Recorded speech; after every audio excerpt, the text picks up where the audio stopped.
How to change your Facebook name. Hello everybody, welcome back to the channel. Today I'll guide you on how you can change your Facebook name. Now, changing name on Facebook is quite simple and easy, so let me guide you through. All you have to do is open up the Facebook app and you'll get an interface like this. Now, what you want to do is tap on the three horizontal line icon that you'll find just below the messaging icon. Simply tap on it here and then tap on the settings icon just below it.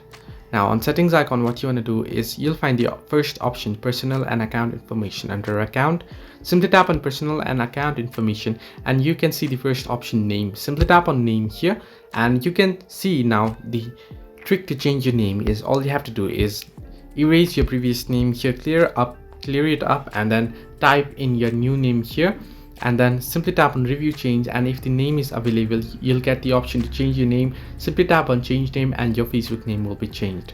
So this way you can change your name on Facebook. Hope this helped you. Do like and subscribe and do not forget to leave a comment down below if you have any further issues.